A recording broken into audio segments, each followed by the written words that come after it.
बे क'क्राझार डिस्ट्रिक्टआवनो बे जोंनि रामफलबिल आनसलिकआवनो फार्स्ट एनडिएफबिखौ होसो होसो देथारनांगौ होनग्रा मानसिया लिडारा बर'नि लिडारा इउजि उरखावगोरा एनडिएफबिनि थाखाय जोंनि बर' गामि जादों जातिखौ थगायबोनाय जातिखौ बुलाय सोलाय खालामबोनाय एबसु एनडिएफबि बिल्टि एनडिएफबि खालामबोनायाबो बे उरखावानो रन्जन दैमारि सारखौबो जबरदस्ति बाय फर्स खालामनानै सहि खालामहोनायाबो बे उरखावानो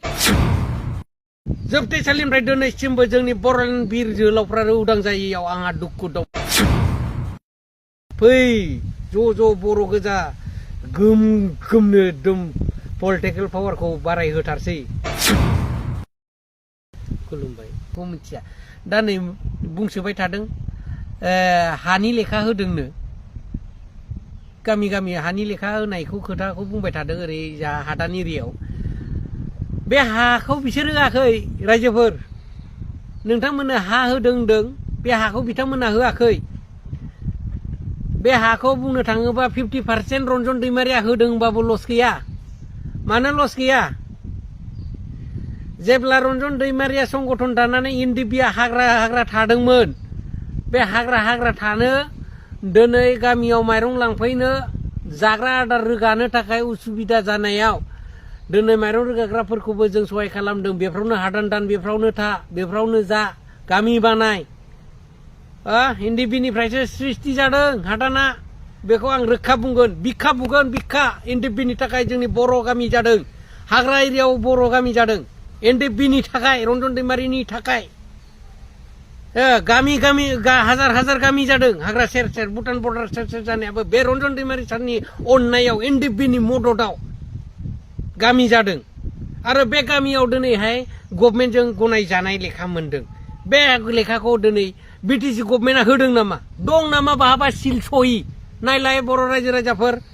आंथ' नायबाय आं रिसार्च खालामो बिथांमोननि खामानि मावनायखौ आं रिसार्च खालामो आंहा बिखा गावनाय दं दुखु दं जोबथेसालिनिफ्राय दिनैसिमबो जोंनि बर'लेण्ड बिर जोहोलावफ्रा उदां जायैयाव आंहा दुखु दं बेनिखायनो आं बिथांमोननि मावनायखौ रिसार्च खालामो जाज खालामनांगोन जिहेतु जोंहा दायथ' दं जों दायथ' लानानै फैदों बर' जातिखौ जों सिबिगोन होननानै जों दायथ' लानाय दं गुलि अरनानै समाय लानायनि खोथा दं बोसोर जों दिनै आखायाव सिलाय लानानै दावहा होनायनि खोथा दं बेनिखायनो बर' रायजो राजाखौ खबर लानायनि मोन्थाया आंहाबो दं होननानै आं सानो आं खबर लादों सोरबायदि मानसिया बबे गामियावहाय लेखा मोनदों दाख्लि नायनानै फैबाय आङो मोनसे गामियाव लेखायाव मा दङ जोंहा नैबे डिस्ट्रिक्ट हिसाबै डिस्ट्रिक्ट कमिशनारनि सहि सिल दङ जा मानगोनां डिअ' सारनि सहि दङ सिल दङ आरो लोगोसे दङ आइटिडिपि ना मा होनो आइटिडिपि बिथांनि दङ सिल सहि बे साथाम मानसिनिल' सिल सहि दङ रायजोफोर बाय प्रमदनिबो गैया फेरेंगानिबो गैया गबिन्दनिबो गैया लरेन्सनिबो गैया उरखावखौथ' दोन बेथ' फाल्तु मानसि बियो लिडार नङा बियो लिडार नङा जातिखौ थगायबोनाय जातिखौ बुलाय सोलाय खालामबोनाय एबसु एनडिएफबि बिल्टि एनडिएफबि खालामबोनायाबो बे उरखावानो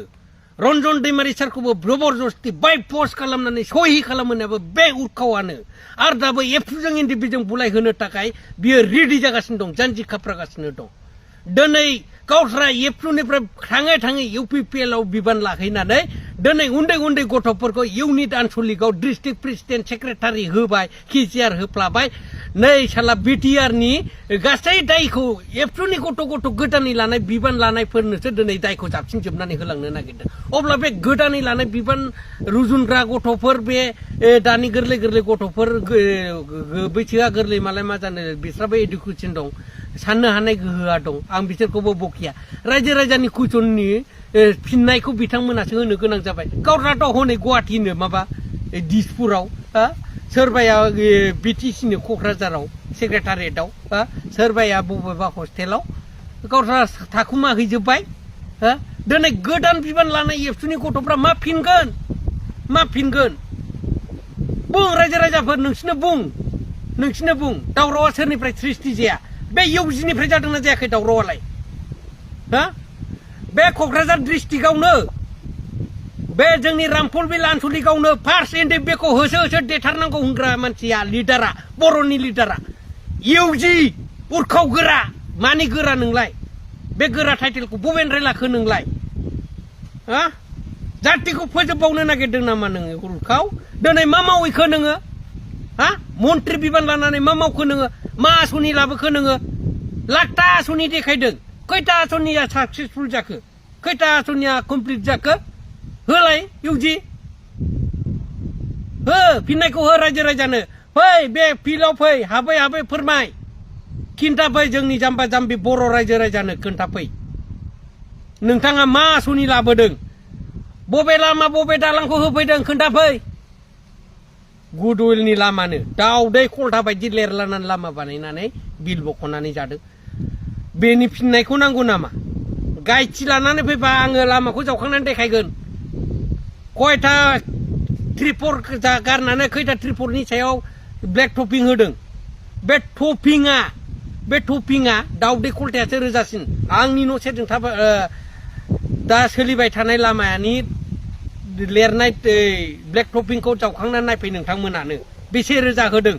आरो जेसेबां मेटेल दं हाग्रामा सार लुनानै गालांनाय बै समनि फुराना लामानि मेटेलावनो लुसुमदों गोदान मेटेलथ' होआखै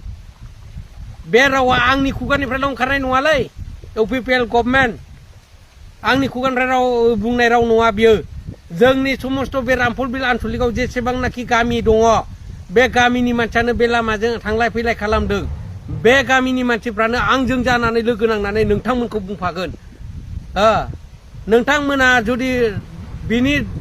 फिननायखौ नांगौबा उइटनेसखौ नांगौब्ला जों गासै बे एरियानि बर' रायजो राजायानो ओंखारजोबनानै होगोन आरो नोंथांमोन लानानै फैफानाय गायथिजोंनो जावखांनानै बेसे रोजा जों बेखौबो होगोन जों होगोन बांद्राय बखिनाङाथ' गाव गाव मावनानै देखायनांगौ